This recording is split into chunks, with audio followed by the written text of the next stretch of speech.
Greetings, friends! Over the past few decades, fencing for livestock has come a long way. And with the invention of electric fencing, it has enabled homesteaders and farmers to raise their animals in ways that mimic how they would live out in nature. Well, recently I had the opportunity to visit a company called Pasture Management that manufactures fences as well as distributes a number of fencing products. Probably don't have as much inventory in here as we would like right now. What we're running into is production shortages related to COVID. Folks aren't able to get material out as quickly. The demand for high quality fencing products is really high right now. So things continue to move pretty quickly. This is our Energizer section. We sell two different types of, or I guess I should say, two different brands of Energizers. They're both manufactured by the same company, Datamars in New Zealand. Anybody that's getting into rotational grazing has read anything from Stockman Grass Farmer, Greg Judy, some of these well-known influencers in the industry. New Zealand was where a lot of the rotational grazing first started. One of the highest livestock per capita in the world, with limited amount of land. So continuous open range grazing, like you see out in the western half of the U.S., it was not possible. So it had to figure out how to rotationally graze livestock over multiple pastures, to allow maximum grazing opportunity and let the grass regrow. So New Zealand made products for the electric fencing, have always carried a reputation for high quality. So Patriot and Speed Right are the two brands made in the same factory. Basically, the main difference between a Patriot and a Speed Right is a Patriot's more of a value price charger. They're not really repairable. So if it's to go bad or get hit by lightning or something like that, it's priced at a level you would just get a new charger. Whereas a Speed Right, it's a repairable unit. You can actually send that to Pasture Management. We have a repair room where we'll actually work on chargers. If we can fix it, we'll fix it. If we take a look at it, diagnose it, and realize it's going to need more parts and you're going to spend more money fixing it than it would cost to get a new one, we'll just advise you to get a new one at that time. So I didn't know a number of these were made in New Zealand. That's pretty interesting. That's actually a country that I really want to visit one day. Yeah, same here. David, our founder, has been over to New Zealand a couple of times. So, oh wow, that's pretty. I'm still waiting on that trip. So out of the different Energizers that you have here, for someone who is looking to just start a small homestead, maybe they just want to raise a few chickens in their backyard or something like that, what would be the best Energizer that you would recommend for them doing something like that? I think for them, I would start off with something that has a half joule output rating. Okay. Typically, with somebody using electric nets, pretty popular for someone getting started with chickens. Okay. The minimum you want to put on a net is a quarter joule output. Okay. That's based on factory testing, ideal conditions. Most people will find out very quickly that living on a homestead, there's nothing lab tested or ideal or controlled about that. Every day is a different day. Sure is. So a half joule for 164 feet. Okay. Is probably a pretty good recommendation. Okay. If you were to double that capacity, you would want to double the power of the Energizer. Gotcha. One thing that we really stress is understanding when you see a joule rating on an Energizer. A lot of Energizers like to promote this is good for 10 miles, 5 miles, or they'll measure it in acres. Yes, I've seen that. Again, that's based on lab test, ideal conditions. It's not scientific. A joule rating, that's a scientific measure of energy output. Okay. So we like for people to really try to focus on the joule rating. That's what's going to dictate what sort of output you need as far as keeping your fence high. Okay. And to even go beyond that, some people will market the stored joule rating, which is what sort of energy is stored in the box. But anybody using electric fencing knows that it's not what the box stores, it's what it puts out. Exactly right. So you always want to look at the output rating on the Energizer. Yeah, doesn't matter what's in there, but when that predator comes, I want to know that it's going to get hit with something. That's exactly right. You want to shock them one time, yeah. and then they learn. There we go. Now, as far as the plug-in, the solar energizers, which of the energizers do you recommend for just the beginner? S500 by SpeedRite. Okay. That's a half joule output rating, and that's going to be the best bet for somebody just starting out that wants to have a fence that's going to do its job. There's nothing worse than investing money in a fence that doesn't do its job. It doesn't control your animals, and it doesn't keep predators out. That's right. Now, what are the benefits of having a solar energizer versus a plug-in? The benefit of a solar unit is you don't have to be near electricity. You don't have to set your fence up based on where you have electricity. You just have to set it up based on where you have sunlight. What we really like about the SpeedRite, it's self-contained. So you don't have to have a solar panel bracket. You don't have to have a battery box to keep the battery out of the elements. Everything to make the Energizer function is in this one kit right here. That makes total sense. And as someone who has started a homestead from scratch and not having outlets exactly where you want them, I am a huge fan of the solar power ones. So you can just, like you just said, just set them up wherever you want to set it up at, and go from there and move them where you need to move them without having to worry about having some kind of outlet somewhere. Yeah. So I have my Energizer here based on Matt's recommendation, and I'm using it in conjunction with our poultry netting that is also from Pasture Management Systems, and I'm using it interchangeably with our goats as well as our chickens and ducks. And they also have other options available for netting that can be used for sheep and other livestock as well. And we also have set up some of their posts, which Matt also discussed with me.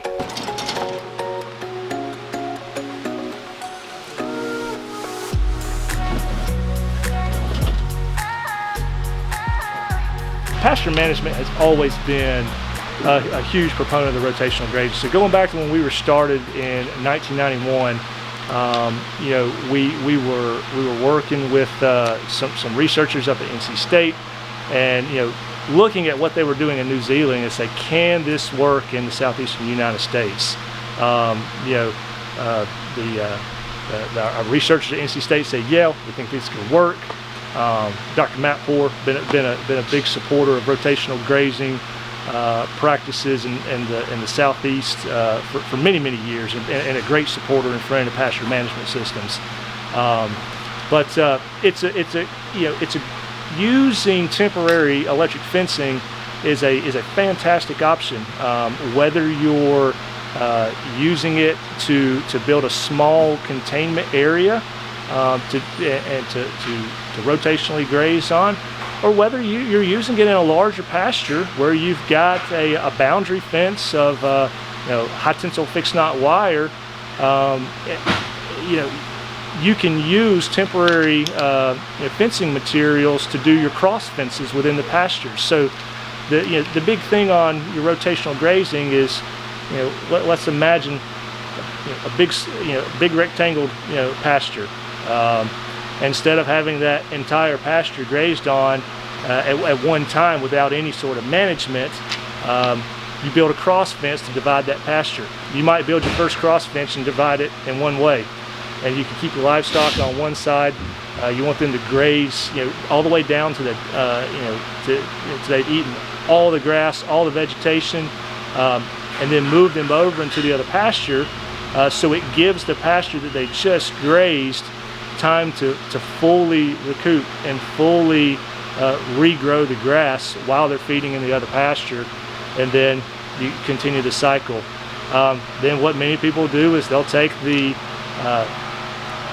they'll take the first cross fence they built, and they'll build another cross fence, and now instead of having 2 pastures they have 4. And as we start dividing up our pastures more and more, we start to refer to those as grazing paddocks. And so while you can certainly use permanent fencing to build your cross fences, that can get expensive.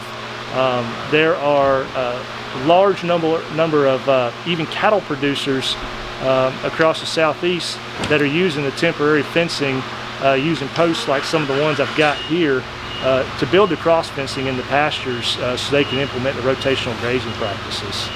Looking at these, they may all look to be pretty similar posts. The yellow one is noticeably shorter. The yellow one is probably what you would consider a cattle post. These taller ones here, you see like these white ones typically used some more in the by the equine community. But a couple different points of difference on these posts. This yellow post, this is a pasture management tread-in post. What we really like about these are the clips. We call this the easy clip system. This is very simple to take with a temporary fence wire and give a simple twist, and it clips right in there. This makes it very easy to just twist and clip and get your wire hung very quickly. This post has a lot of forgiveness in it. You can. Oh wow! Wow, that's a lot of bend there. You're right.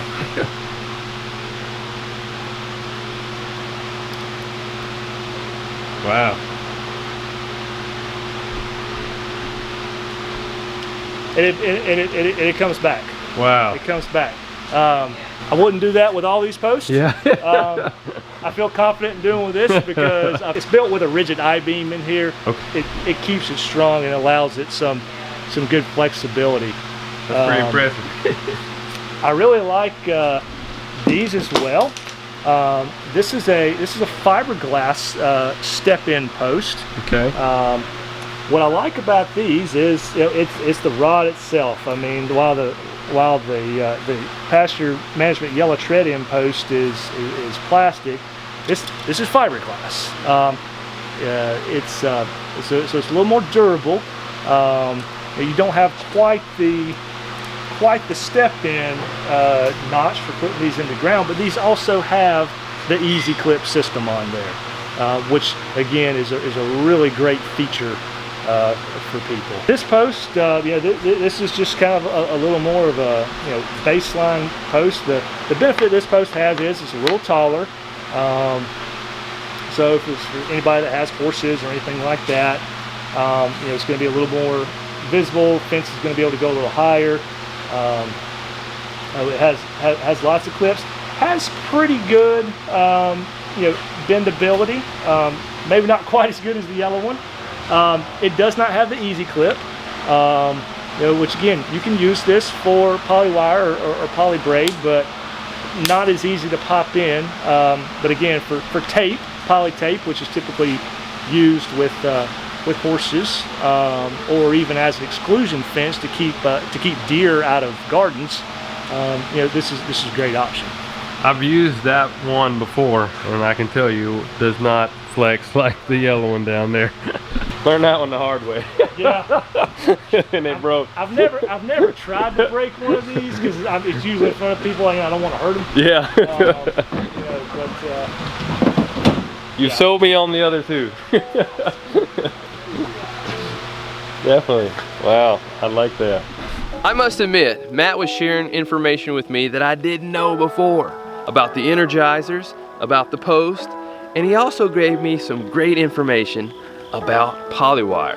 One of the things that pasture management has been, probably best known for over the last, almost 30 years, is being, the temporary electric fencing, rotational grazing. We talked about the post. Well, the temporary wire that you're using typically with these posts is what's referred to as poly. You can have a lot of different types of poly. There's poly wire, there's poly braid, there's poly tape, and there's poly rope. So we've got a nice display set up here of 3 different types of poly wire. And if you go into your local pasture management dealer, your local farm supply store, and you see some of these products, you're going to see at 3 different prices. And if they're all the same size roll, probably thinking, okay, what's the difference? I'm just going to get the least expensive one, or I'm just going to get the one in the middle. So the differences are the conductors in the wire. This one here, this is our 6-strand stainless steel poly wire, the 1650-foot roll. This has 6 strands of stainless steel, and they're a 0.16 millimeter conductors. So that's the thickness of the actual stainless steel that's in here. This is going to be a very baseline poly wire as far as the relative voltage that it carries from the Energizer. If you look at our middle here, the 9-strand stainless steel poly wire with it's got the 0.20 millimeter conductors. So big difference there is you have more stainless steel in the wire. The more metal you have in the wire, the more conductive that wire is going to be. The more conductive it is, the more shock that the animal is going to receive. You come over to what would be on the poly wire side, the premium, the most expensive. It's a 6-strand mixed metal poly wire. So what really makes this one unique and our best poly wire is the fact that it's a blend of copper and stainless steel. Copper is a more conductive metal than stainless steel. So blending that copper in with the stainless steel gives it a higher relative voltage. In the industry, sometimes we talk about the ohms per mile rating. The rating that you want is it's like golf. The lower the number, the better. So if you start at an Energizer and you were to be brave enough to put your hands on the Energizer, you're going to get the most shock that Energizer is capable of producing. 100 feet off the after 100 feet of fence from the Energizer, you're going to see pretty comparable voltage between these 3. As you start to get further and further from the Energizer, is where the differences in these products really start to show. The 6-strand stainless steel poly wire, it has a 12,300 ohms per mile resistance rating. So as we start to get out to 800, 900, 1,000 feet, you're going to start to see a pretty quick drop off of the voltage that's being carried through that wire. The 9-strand stainless steel has a 4,400 ohms per mile rating. So as you get out to that 1,000-foot marker, you're gonna have a higher voltage reading than what you would have with the 6-strand stainless steel. You come to the mixed metal, you have a 100 ohms per mile resistance rating. So this is why this is our best product. You can be out 1,650 feet into your second roll of wire, and you're going to be a lot the voltage reading you're going to get is going to be very close to what it is at the beginning of the fence line. Now, what would be the difference, or what is the big difference between the poly wire and the poly braid? Is there certain situations where you would recommend one over the other, or?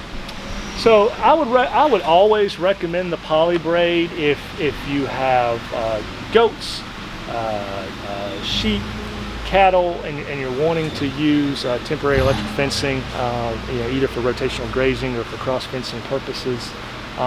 Just because of the braid, it's braided. If you've ever braided anything, you know that, you know, it's much more difficult to break the braid. Whereas the wire, it's a twist, so you don't have the breaking strength that the poly braid would have. Okay. So if you're dealing with stubborn animals, maybe like goats that test the fence from time to time, and the durability of it, the poly braid may be the way to go? Absolutely. Okay. Absolutely. Goats have a reputation of being aggressive. Yeah. And I know a lot of people have good stories about that. Yeah. So yeah, putting a strong poly braid out there is going to keep that fence effective. And again, that's what we always try to preach on is, you know, if you're going to invest the time, if you're going to invest the money in building any type of fencing, you want a fence that's going to last. You want a fence that's going to do its job. Yeah. There's nothing worse than having to spend your time, your money going back and fixing something that you've already done once. Exactly right. Matt also provided some great information on permanent fencing, but we'll provide that in another video, so stay tuned.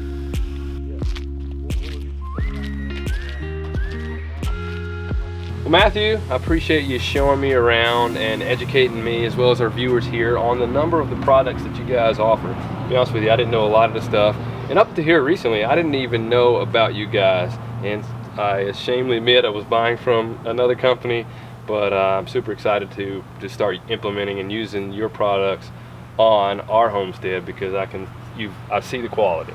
Thanks, Mike, for coming out and giving us the opportunity to talk with you and your viewers. Our products are available at local farm supply stores. Most of those are independently owned and operated. So when you do business with our dealers, you're also supporting other small businesses. And for some of our viewers who maybe want to go online and purchase some of your products, maybe like your solar energizer or your polywire, do you have a place online where people can purchase some of those products? So we actually have a dealer that has an e-commerce platform, Timeless Fence.